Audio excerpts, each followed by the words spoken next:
Hey, Joe, always good to talk to you. In Las Vegas, you know the city well. So, congratulations on the film. It's so much fun.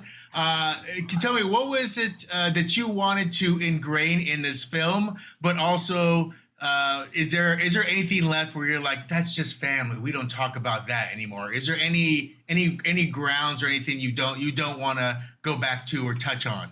No, I don't think we should ever like not talk about family. Like you watch TV all day, there's 500 channels on TV, and every channel dedicates 24 hours worth of content on there. And I can guarantee you, you'll never see anything for at least 30 minutes about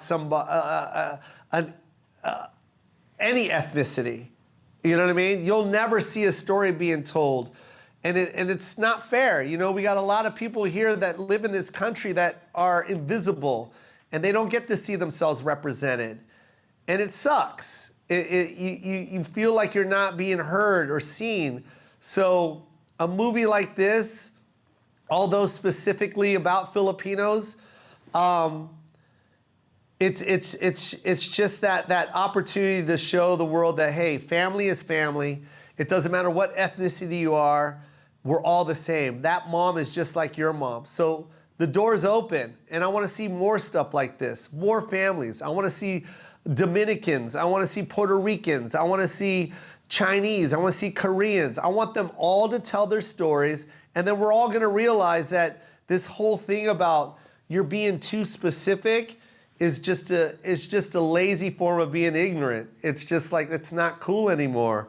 It's lazy, and we need to see more stories like this. And that's why I'm so happy that this movie's coming out, because people are gonna relate to it. Hey, Steven Spielberg put his hand on this one. He produced it, so, right. You know, he loved it. And yeah, I wanna see more of these movies, and I wanna hear more stories and more families being represented.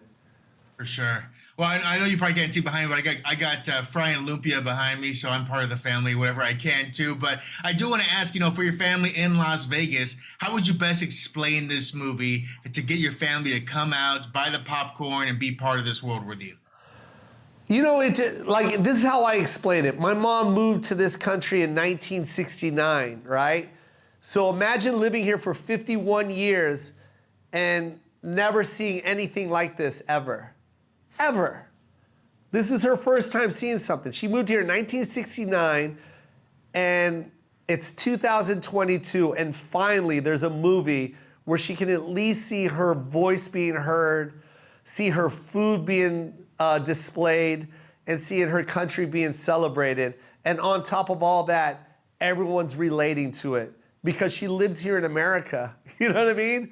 And she's not the only family that lives here in America. Like, we're all gonna relate to this story. And it's a big moment. It's a big moment not only for Filipinos, but the AAPI movement and every immigrant that's come to this country. So this is a great time. Now, of course, you know, we get a visual to all the stories you told us over the years. Is there any Joe Coy Easter eggs throughout this movie if people watch it, if they know you well?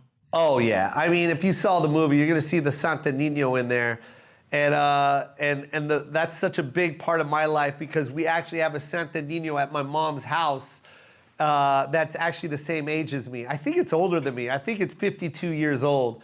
So it's been in my life forever, and so seeing that on the big screen was just so funny because it's so specific.